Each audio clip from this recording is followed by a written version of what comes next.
Welcome to Telangana వెలుగు. నేను మీ రాజు. నిన్న ఒక టీవీ ఛానల్లో తీన్మార్ మల్లన్న గారు ఇప్పటికిప్పుడు ఎన్నికలు జరిగితే సో అండ్ సో పార్టీకి ఇన్ని స్థానాలు వస్తాయని చెప్పేసి కూడా అన్నారు. అయితే గతంలో కూడా కొన్ని ఆత్మసాక్షి లాంటి సర్వేలు కూడా ఇవ్వడం అనేది జరిగింది. సో తెలంగాణలో కాంగ్రెస్ పార్టీ అధికారంలోకి వచ్చి దాదాపుగా 16 నెలలు కంప్లీట్ చేసుకుంది. సో మరి 16 నెలల్లో కాంగ్రెస్ పార్టీ పనితీరు కావచ్చు, అలాగే బీఆర్ఎస్ పార్టీ ఏమైనా ఎదుగుదల అయ్యిందా, అండ్ మొన్న జరిగినటువంటి రజతోత్సవం సభ నుంచి బీఆర్ఎస్ పార్టీకి ఏమన్నా అవకాశాలు పెరిగాయా? ఎందుకంటే దాదాపుగా 4-5 లక్షల మంది జనాలు రావడం, తర్వాత కేసీఆర్ టార్గెట్ చేసింది కేవలం రైతులనని చెప్పేసి కూడా చెప్పుకోవచ్చు. సో రైతు సమస్యల పైన మాట్లాడడం, తర్వాత కొన్ని మనం సోషల్ మీడియాలో వీడియోలు చూసినాం. సో రైతులు మాట్లాడేది కావచ్చు, తర్వాత మనం కూడా మన తెలంగాణ వెలుగు నుంచి కూడా కొంతమంది రైతులను హానెస్ట్ గా అడగడం అనేది జరిగింది. లేదు, కేసీఆర్ మాటల కోసమే వచ్చినాం, కేసీఆర్ ఇచ్చినటువంటి రోజుల్లో పథకాలు కావచ్చు, రైతు బంధు కావచ్చు, రైతు బీమా కావచ్చు, సో ఏమైనా జరిగితే దాదాపుగా 8-9 రోజులనే రావడం అనేది జరుగుతుండే. ఇట్లా కొంత మేరకు ఇప్పటికీ రైతుల విషయంలో కేసీఆర్ ని నమ్మారు. సో మరి ఎందుకు ఓడించారంటే, సరే ఇక్కడ 2,000 నుంచి 4,000 పింఛన్ ఇస్తామనడం, తర్వాత 1,00,000 నుంచి 2 లక్షలు రుణమాఫీ చేస్తా అనడం, 10 నుంచి 15,000 ఇట్లాంటి పథకాలు ఇవ్వడం తోటి రైతులు కూడా ఒకసారి సరే కాంగ్రెస్ పార్టీకి అవకాశం ఇద్దాం, కాంగ్రెస్ పార్టీ కూడా గతంలో పరిపాలించింది, సో కాంగ్రెస్ కి అవకాశం ఇస్తే మనకు నిజంగా పథకాలు రావచ్చు అని చెప్పేసి ఈ టైంలో ఆ టైంలో కాంగ్రెస్ కి వేయడం అనేది జరిగింది. సో ఇప్పటికిప్పుడు ఎన్నికలు గనక జరిగితే ఇక్కడ కాంగ్రెస్ పార్టీ కావచ్చు, బీజేపీ కావచ్చు, తర్వాత ఎంఐఎం కావచ్చు, తర్వాత అదర్స్ అంటే ఇక్కడ టఫ్ ఫైట్ అన్నట్టు కూడా కొంతమంది పేర్లు చెప్పడం అనేది జరిగింది. సో ఒకసారి చూసుకున్నట్టయితే బీఆర్ఎస్ పార్టీకి దాదాపుగా 55 నుంచి 56 స్థానాల వరకు వచ్చే అవకాశం ఉందని చెప్పేసి కూడా అంటున్నారు.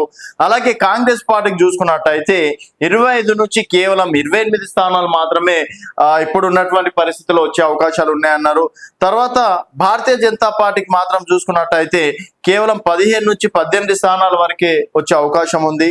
అలాగే ఎంఐఎంకి 6 లేదా 7, ఇంకా టఫ్ ఫైట్ నడిచేది 14 నుంచి 17 నియోజకవర్గాల్లో టఫ్ ఫైట్ నడిచే అవకాశాలు ఉన్నాయని చెప్పేసి కూడా చెప్పడం అనేది జరిగింది. సరే, ఇది ఎంతవరకు కరెక్ట్ అన్న దానిపైన కూడా డెఫినెట్ గా ఇవే రిజల్ట్స్ వస్తాయి లేకపోతే రావు అన్న దానిపైన కూడా వాళ్ళు ఏం చెప్పలేదు.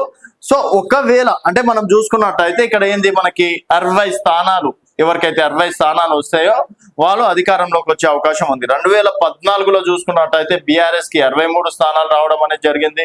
2018 చూసుకున్నట్టయితే 88 స్థానాలు వచ్చింది. మొన్న కాంగ్రెస్ చూసుకున్నట్టయితే 64 స్థానాలు రావడం అనేది జరిగింది. సో ఇక్కడ బీఆర్ఎస్ కి ఇప్పుడు టఫ్ దగ్గర దాదాపుగా 14 స్థానాల్లో ఒక 5 నుంచి 6 స్థానాలు గెలిచినా కూడా మళ్ళీ బీఆర్ఎస్ పార్టీకి 62-63 స్థానాలు వచ్చే అవకాశం ఉంటుందని చెప్పేసి కూడా చెప్పుకోవచ్చు. అండ్ మొన్న కేసీఆర్ కూడా చాలా ఖచ్చితంగా చెప్పారు, పోలీసులు ఏకంగా వాళ్ళు వీళ్ళు కాదు, పోలీస్ అధికారులకు చెప్తున్నాం, ఈరోజు మీరు డైరీలో రాసుకోండి, నెక్స్ట్ 3.5 సంవత్సరాల తర్వాత వచ్చేది మా బీఆర్ఎస్ పార్టీ, అంత కాన్ఫిడెన్స్ గా నేను చెప్తున్నా అని చెప్పేసి కూడా చాలా కాన్ఫిడెన్స్ గా చెప్తున్నారు. మరి దానికి సంబంధించి కూడా నేను బరిలో దిగుతాను అని చెప్పేసి కూడా ఒక స్టేట్మెంట్ ఇవ్వడం అనేది జరిగింది. అండ్ కాంగ్రెస్ పార్టీ కనుక 6 గ్యారెంటీల విషయంలో అమలు చేస్తే కొన్ని అంటే 4,000 రూపాయల పెన్షన్ కావచ్చు, తర్వాత పూర్తి స్థాయిలో రుణమాఫీ కావచ్చు, తర్వాత రైతు భరోసా విషయంలో కూడా సరే మీరు 15 ఎకరాలు 20 ఎకరాలకు ఇచ్చినా కూడా ఒకటే దఫలా వేస్తే డెఫినెట్ గా మళ్ళీ కాంగ్రెస్ పార్టీ గాలివిచ్చే అవకాశం ఉంది. అండ్ ఇప్పుడు బీసీ కులగణన జరుగుతుంది కాబట్టి అంటే దానికి సంబంధించి కేంద్రం కూడా యాక్సెప్ట్ చేసింది. సో నెక్స్ట్ బీసీలది రాజ్యం ఉండొచ్చు. ఇంకా బీసీ అభ్యర్థులు స్ట్రాంగ్ ఉన్న చోట ఈ బీజేపీ కావచ్చు, బీఆర్ఎస్ కావచ్చు, కాంగ్రెస్ పార్టీ కావచ్చు, వీళ్ళు ఎవరికైతే ప్రోత్సహిస్తారో డెఫినెట్ గా బీసీ సెంటిమెంట్ అనేది కూడా చాలా అంటే చాలా ఈ ఎన్నికల్లో నెక్స్ట్ వచ్చే ఎన్నికల్లో తోడ్పాటు అవుతుందని చెప్పేసి కూడా చెప్పుకోవచ్చు.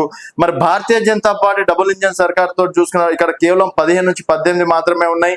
ఇక్కడ టఫ్ లో ఒక 4 గెలిచిన 20 వరకు మాత్రమే ఉంటాయని చెప్పేసి కూడా చెప్పుకోవచ్చు. మరి అప్పటి వరకు బీజేపీ కూడా తన రాజకీయాన్ని, ఎందుకంటే హర్యానా లాంటి రాష్ట్రాల్లో చూసినాం ఆల్మోస్ట్ కాంగ్రెస్ పార్టీకి తిరుగులేదు అనుకున్న సమయంలో కూడా భారతీయ జనతా పార్టీ గెలవడం అనేది జరిగింది. సో తెలంగాణలో కూడా ఇప్పుడు 8 ఎంపీ స్థానాలు స్థానాలు కూడా గెలిచారు. మొన్న 2 ఎమ్మెల్సీ స్థానాలు కూడా గెలవడం, తర్వాత చరిత్రలో ఇప్పటి వరకు ఎవరు చేయలేని సాహసం మొన్న హైదరాబాద్ ఎమ్మెల్సీ ఎన్నికల్లో కూడా భారతీయ జనతా పార్టీ పోటీ చేసి ఓడిపోవడం అనేది కూడా జరిగింది. సో ఇక్కడ భారతీయ జనతా పార్టీని కూడా మనం తక్కువ అంచనా వెయ్యడానికి వీల్లేదని చెప్పేసి కూడా చెప్పుకోవచ్చు. సో ఈ సర్వే ఎంతవరకు కరెక్ట్ అని చెప్పేసి మీరు భావిస్తున్నారు అనేది మీ అభిప్రాయాల కింద కామెంట్ రూపంలో తెలియజేయండి. చూస్తూనే ఉండండి తెలంగాణ వెలుగు.